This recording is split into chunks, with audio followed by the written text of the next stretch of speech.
Greg, just your start with what? See how long that is? Oh my God! Just your thoughts on finishing out this season with 2 wins. The group has been through a lot this year, but to close it out with 2 wins, what does that say about this group as you guys turn the page for next year? Yeah, I felt. Look, I'm proud of these guys. The start of the season was nothing like any of us wanted. But literally at the halfway point, we started to put some things together and started to find a little bit more cohesion, started to get some results along the way, better finish. Everybody stuck together all the way to the last game. And, we beat 2 playoff teams down the stretch, which is a nice statement for where we are. We finished 3rd in Leagues Cup, which makes a statement. I actually think we're probably one of the better teams that didn't make the playoffs, and it's all said and done. So, but it is what it is. We are where we deserve to be because of how it all started out, and we learned a lot of lessons about ourselves, and we brought some guys along, and we'll be in a better spot at the beginning of this year. Also because we finished strong and we finished the right way, and getting a couple wins down the stretch will make us all feel a little better as we go into the next 3 weeks of training camp. Don't tell everybody yet, but as we move into the next little phase of things, everyone will feel a lot better. So really positive. But I'm happy. The guys battled today against a team that had a lot to play for, and we felt like we had something to play for too. So for a couple different reasons. As you look back at that stretch to start the season, now you're months away from it. Can you just process what that was like? I mean, something we've never seen before, but yeah, I mean, it was a reflection all during it, just trying to think about what can you do different, how can you help impact the team, how can you put guys in better positions to play, how can we get more out of guys, how do we get guys healthy. It was a lot of things that, fitting guy pieces together, trying to figure out different things along the way. So it was challenging for everybody emotionally, as we all know, because when you're not getting results, it's a gut punch. The guys stayed together. We felt like we had some better performances than our results had probably warranted, but we were conceding goals in bad ways and unable to finish some chances, and that's not a winning formula. But we felt like through stretches we had some solid performances that we couldn't get anything out of. So we tried to just stay focused on that, the process, trying to improve, trying to work on some details. And sometimes when big things aren't working, it's hard to get to little things, and the little things were making the difference for us through a lot of games.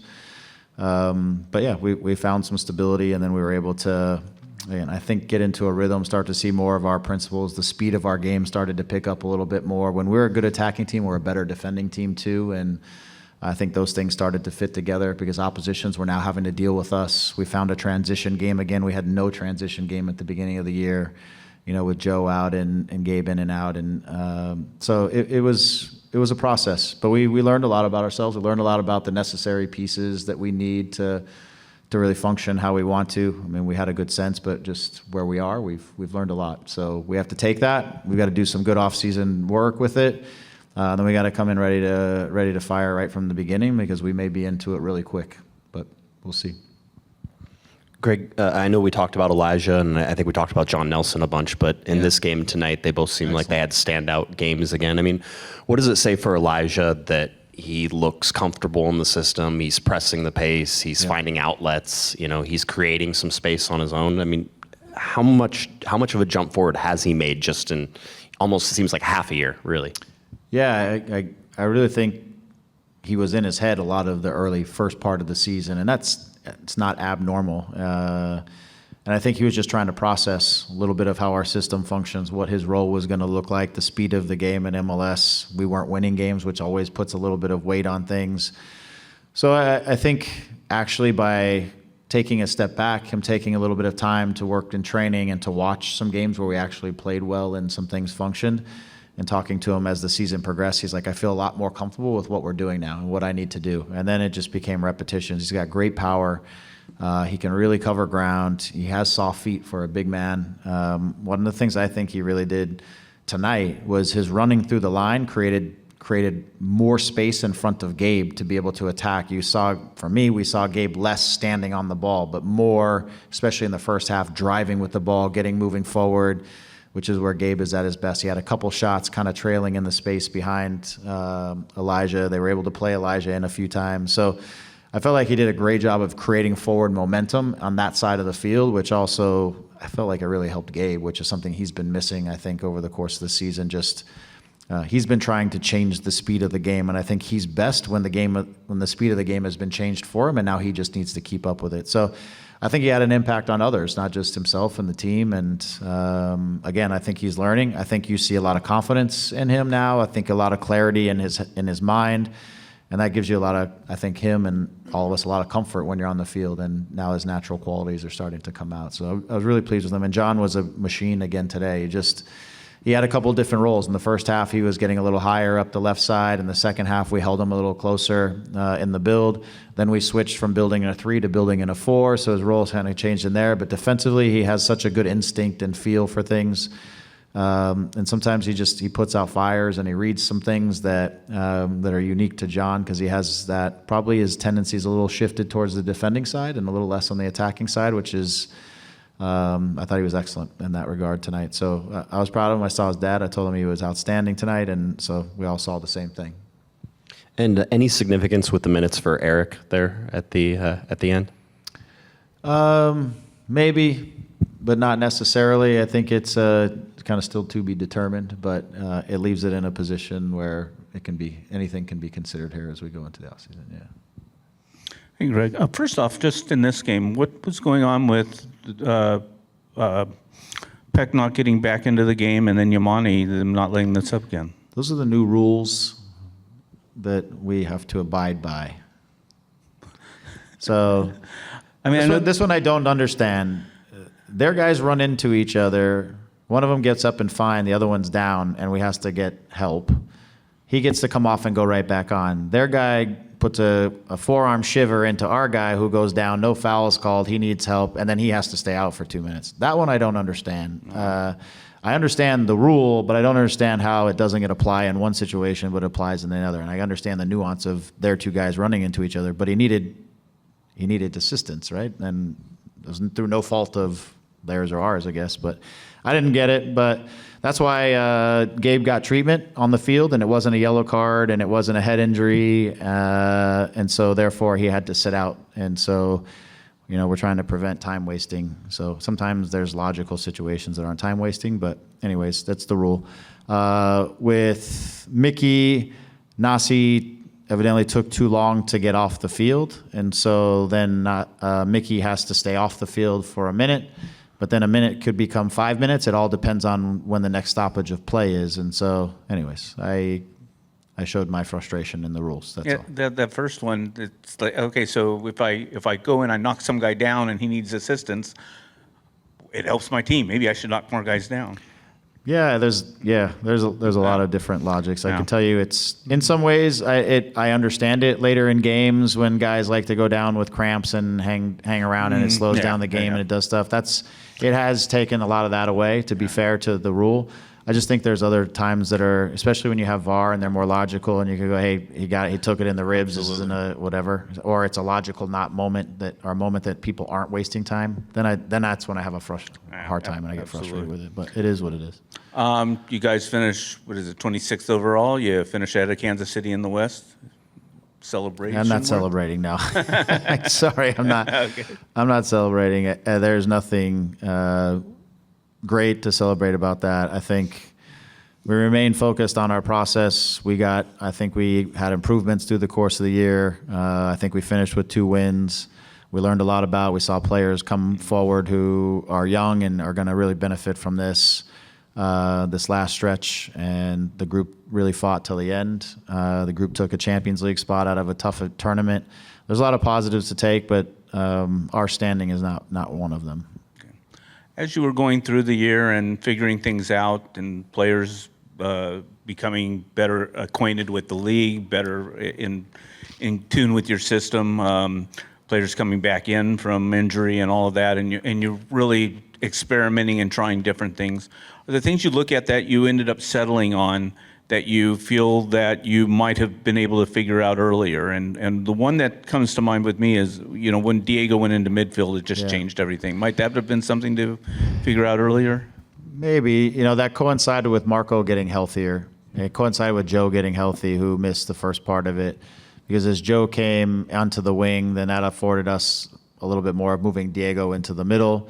As Marco gets healthier, it gives us the chance to maybe drop Diego back. But then there also Nasi got healthy and kind of came along, which gave us a little more speed and athleticism at the top. And sometimes, because I was trying to find the balance between what I would call space creators and space users, guys who run for the depth and guys who want the ball at their feet.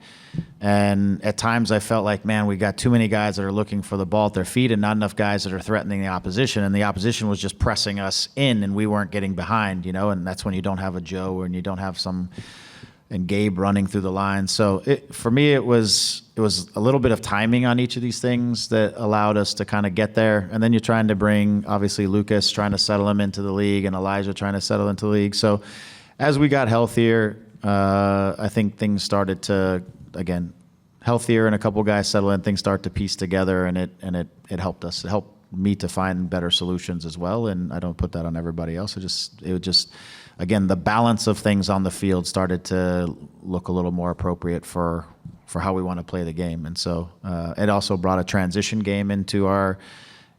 And, if you think about the team last year, we would get on top of teams 1-0 or whatever, and then our transition was as good as anyone in the league. And so when teams had to come out and play against us, they had Joe, Gabe, Ricky, Dayan, these guys running and breaking lines and then putting the game away.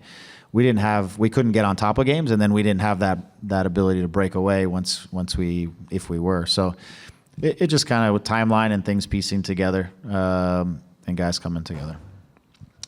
Hey, Greg. Thanks for talking to us. Congratulations on the win today. You mentioned that the team ended the year by beating 2 playoff teams. The team also won 3 of the last 4.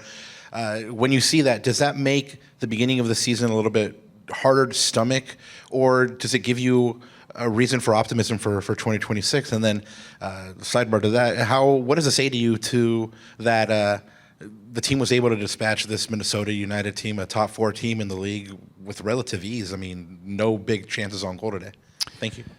Yeah, I think the beginning of the season was frustrating. I don't know if it can get any more frustrating, but it is. The hard part was I've always felt like even at the beginning of the season, if we could get a little more healthy and get a little bit more of our pieces, the balance of things would work out for us. And maybe that would translate into results. We couldn't find those plays inside of games where we could get results. And I always said the margins were just really fine for us, and things had to go well, and we had to be really clean in execution, and we just didn't. So as we got to the second half of the season, I thought we found probably what more of our level should be as we kind of came together and got a bit healthier and things started to fit together. So if we'd had more of that stretch, I think we would be in a different position for sure. But the season is the season, and you go through the ups and downs that it brings to you, and the timeline of which things played out, they did. So, but I was really, as I said, I was happy with the group and the way they battled through the Leagues Cup and the way we finished off the season. I mean, there's a few games inside of the league that we lost in the second half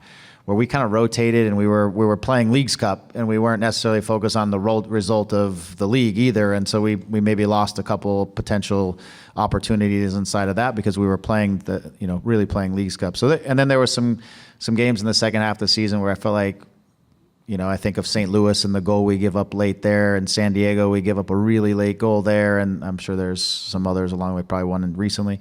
But there's some others where we're just missed out on opportunities I felt like in the middle of the season to put ourselves back into the race with just a few of those games that I brought up there where we might have got ourselves back into the race if we'd have taken just a couple more points in that middle section. I believe Joseph ends up with the Golden Boot for the team. Can you talk about his impact and what you'd like to see from him next year, like what the next step would be for him? Thank you. Yeah, I thought, I think especially in the second half of the season, I thought Joe, again, we were finding him on the run. He was doing more things in dynamic, direct types of situations. We were finding him behind the back line. Today, he found that ball out on the wing, driving into the box to finish on his right foot. He made a great pass off the post back to himself to finish. So we got a goal and an assist on that, I think. But I think for Joe, he's at his best when we can, again, when we can pick up the speed of the game or find him where he can now just keep the speed of the game. He's at its best. When when he has to try to figure out how to take a play that's kind of slow and in possession and then turn it into attack, I feel like that's not when he's at his best. So having a guy like Ricky who changes the tempo and the speed of the game is going to bring new life into Gabe and Joe, no question, because Ricky changes the speed of the game and those guys take advantage of those moments. And so Joe he's going to be fine. Look, in the second half of the season, he had some great moments up as forward for us. Then he did some really good things on the wing where he's slightly more comfortable. But I thought he really got going sort of mid-season when we were able to start playing more forward passes, finding him in more dynamic situations, and then I think he really got himself going. So those two guys are going to benefit a lot from having a guy like Ricky back, who just the way he plays balls through the lines and changes the tempo and attracts attention to him, things like that. They're going to see a whole new set of like situations that they didn't get as many of this year that they're going to get again next year. Hey, Greg, you get you put Ricky back on the field healthy. With the emergence of Elijah, Harbor, Cuevas, is the roster build ahead of schedule, you think, going into next year?